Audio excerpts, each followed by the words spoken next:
Hello everybody, happy January. In the last video I discussed the geography of China.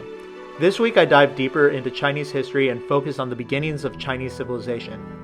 Over the course of China's 5,000-year history, there were many dynasties that ruled this vast territory. Remember, a dynasty is a family that rules over a kingdom or an empire. This video will focus on the Shang Dynasty. More specifically, this video focuses on the rise of the Shang Dynasty, Shang Government and social structure, Shang religious practices, Shang artistic styles and examples, and the fall of the Shang Dynasty. Again, one of China's first dynasties was the Shang Dynasty. For hundreds of years, the Shang Dynasty was considered a legend, but then evidence started mounting that indeed the Shang Dynasty existed with the discovery of markings on animal bones and the discovery of the ruins of Anyang, the Shang capital.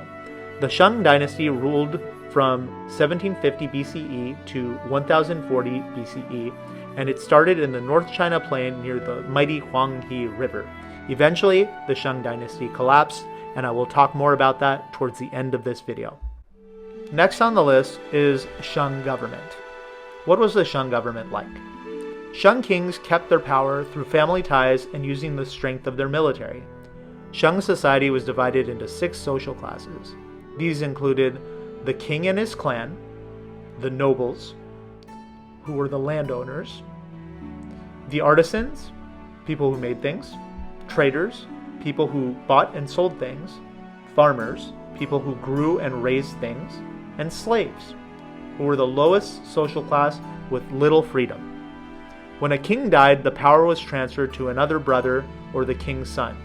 The king divided his empire into smaller kingdoms and had his relatives rule over these kingdoms to maintain power. Shang armies used bronze weapons, and the Shang were one of the first civilizations to use bronze. Next on the list is Shang Religion. The Shang practiced ancestor worship and believed that there was an afterlife similar to the Egyptians' beliefs in what happened after one died. The Shang believed that the dead could harm or help the living.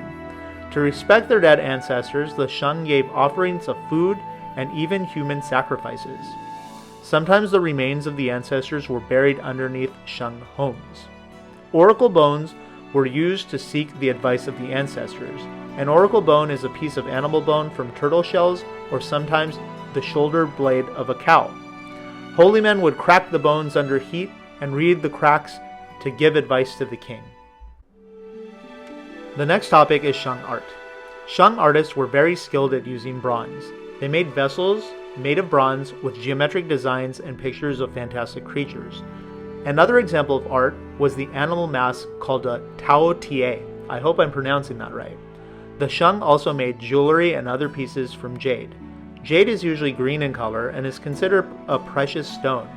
Jade symbolizes wisdom and kindness and was highly valued by the Chinese. The Shang also made artwork from gold.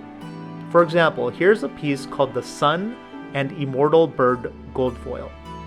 This is probably from the late Shang Dynasty around 1100 BC. In 2005, the Sun and Immortal Bird image was selected as the logo for Chinese cultural heritage. Last on the list, we have the downfall of the Shang Dynasty. The Shang Dynasty lasted for about 500 years in the Huanghe River Valley.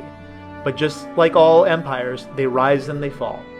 3 main factors contributed to the downfall of the Shang. These include constant warfare, which weakened their ability to fight off enemies from within and outside the empire. Second, lavish spending on palaces and tombs weakened the economy. And finally, the corruption of the ruling class. The last Shang king was rumored to spend all his time hunting rather than helping his subjects. The Shang were overthrown by the Zhao dynasty under King Wu. It is rumored that the last Shang king ran away from battle, put on all his jewelry, and jumped into the flames of a fire. In this peppy list, I covered 5 main topics. These include the Shang Dynasty, Shang Government, Shang Art, Shang Religion, and the fall of the Shang Dynasty. I hope you like this peppy list. Please subscribe. Remember, in my last video, I discussed Chinese geography. If you're interested in learning more topics about China, my next video will be about the Chinese philosophies.